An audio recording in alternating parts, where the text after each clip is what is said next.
Jehovah's Witness, they're a very close-knit community. And then here comes Rick McClain, and he destroys all of that. He was like a wolf in sheep's clothing. He can't turn it off. He's not going to stop.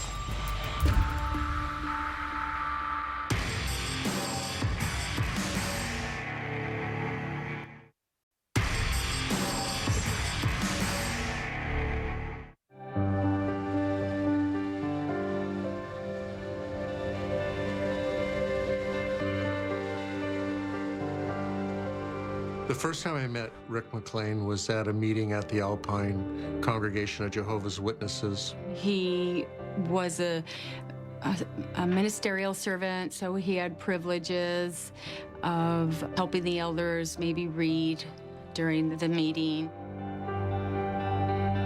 I thought he was liked by everybody. He was very easygoing. I could relate with Rick because he worked on high-performance cars. And I've worked on race boats and race cars myself. And so on that level, we had a lot in common. And often, our two families would work together out in the door-to-door ministry. We started doing family things with them right after their daughter was born. They wanted to go on vacation with us in the summers. They invited us over to dinner a lot, so we ended up doing a lot of things with the McClains. He was always wanted to do stuff with us kids, whether it be like, do you guys want to go like play games at the arcade, or do you want to go get ice cream? He was definitely respected in the church. I feel like everyone got along with him. He was definitely trusted, well-liked.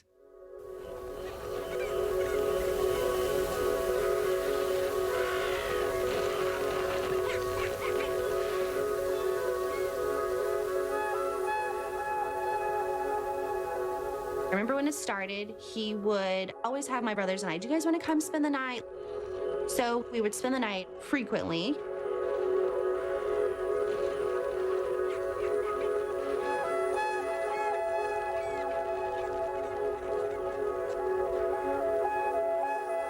He would want to tell us like stories.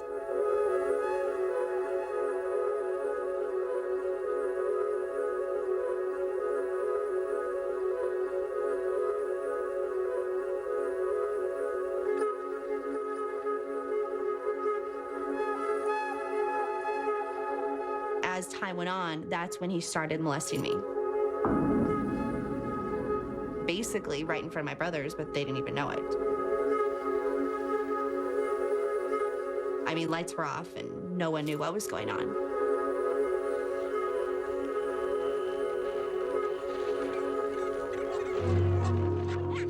This started probably around 8. It went on for about, I would say till I was about 13. I didn't really know what to do, so I just didn't say anything.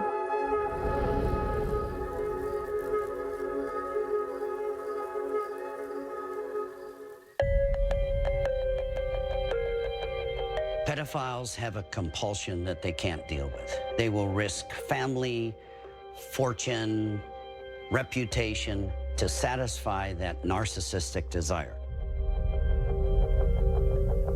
The first step in his process would be to gain the trust of the parents of the young girls he intended on victimizing. So he would leverage that fact of how close-knit a Jehovah's Witness community is. He would build on that to get the parents to bring children to him. Finally, in the spring of '04, the first victim confronted him and said, point blank, "You molested me." And he admitted to it in front of her, in front of the adults, and in front of his wife. That was the dam-busting moment, and the floodgates opened from then.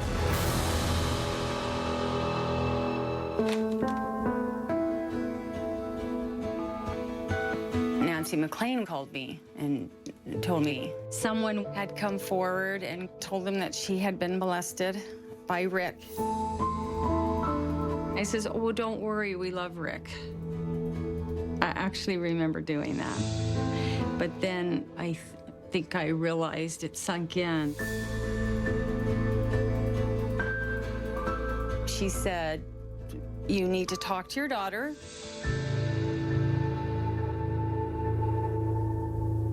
I called her up to my bedroom, and as soon as I said it, I knew that it had happened to her. I could just tell by her face, by the look on her face. So, and then I said, did anything happen to you? And she said, yes. And she started crying. It's just something that I just tried to forget about for so long. At that point, I had just like suppressed all of this. Like, you know, you block out so much. We were very angry. Immediately, we wanted Rick caught. Absolute betrayal. I just couldn't imagine anything worse.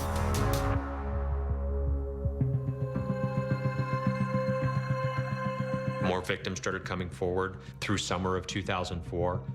So at this point, McLean's been charged with 16 counts of sexual assault on 4 children.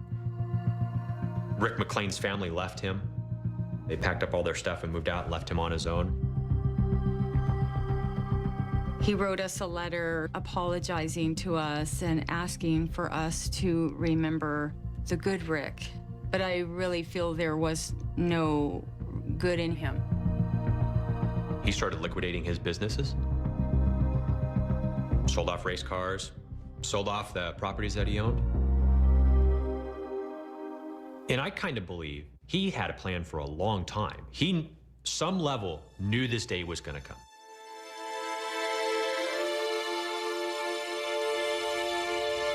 At one point, Rick McLean called his wife and asked her and the kids to meet him off of a particular off-ramp in southwest Riverside County.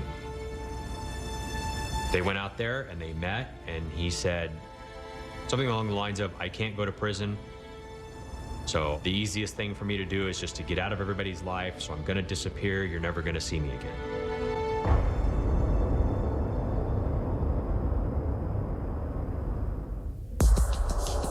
They are the vampires of our children that live amongst us. We found a treasure map. I'm thinking this might be my one shot to get this guy in custody.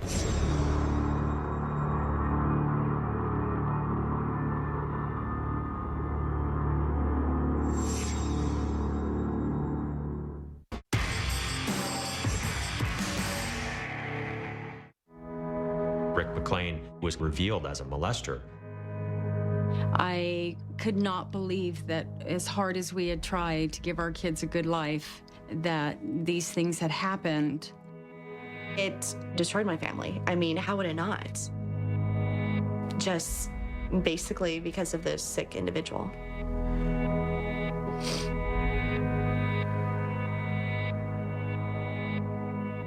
When this young girl confronted him and outed him for the monster that he is, very shortly thereafter, he disappeared.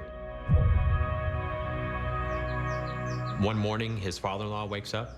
He had dumped his truck in the father-in-law's driveway. Wallet, cell phone, some letters for the family are sitting in the truck. We also found a treasure map.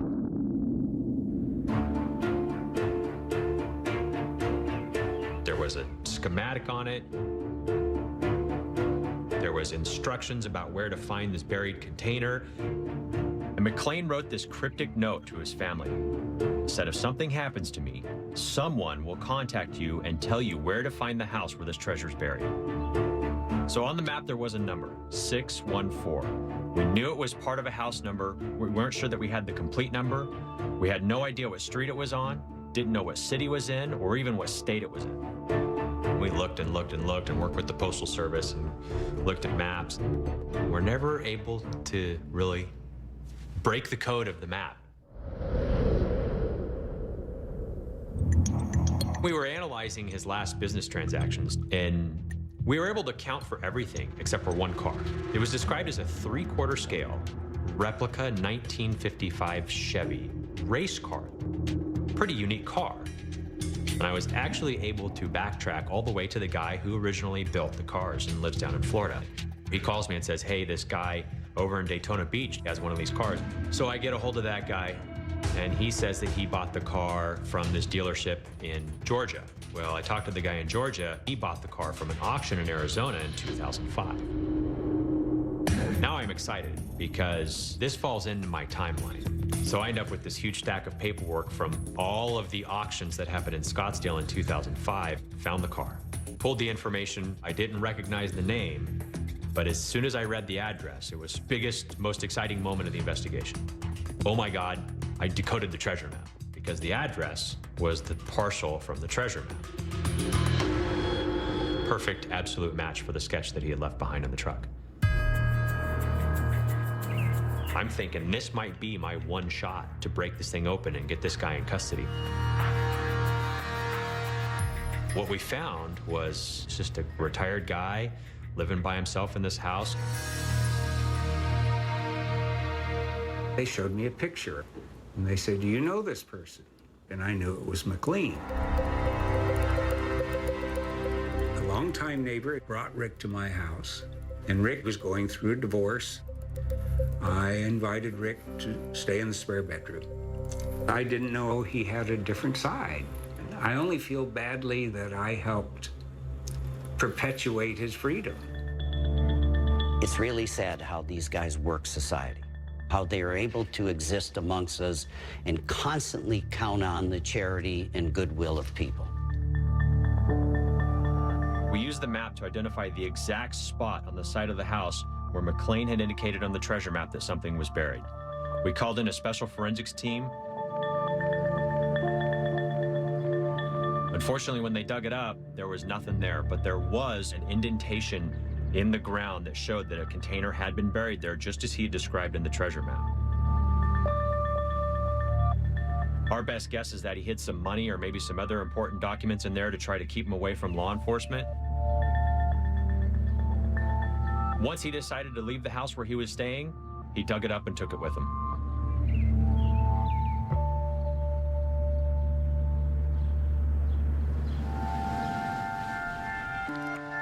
The hardest part about this case is that I know after 9 years that this guy is still out there.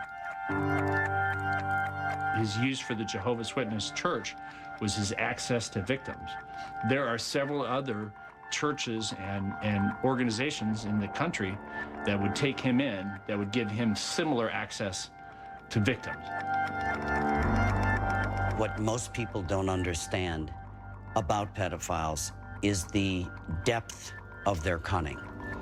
You have to live in society while you're molesting your best friends, your neighbors, or your relatives' children. They're the vampires of our children that live amongst us. I figured they would find Rick. I didn't think it would be 10 years later. We're still wondering, where is he? Are we gonna find him? We don't even know how many kids he's molested over the last however many years.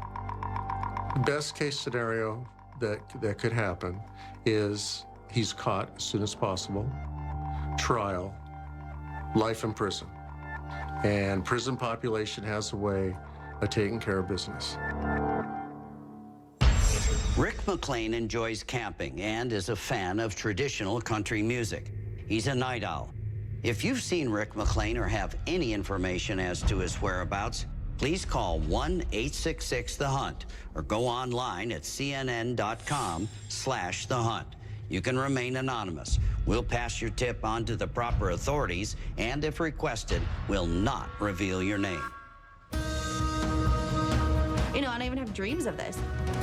It's like the same recurring dream where he's there and I can't get help, and it would be nice just to find him so he can get what he deserves and go to jail and not hurt any more kids. I'm sure Rick McLean is out there. I'm sure that he's got children in his crosshairs. He's not going to stop. He's out there trying to convince you to let him have your children so that he can rape them.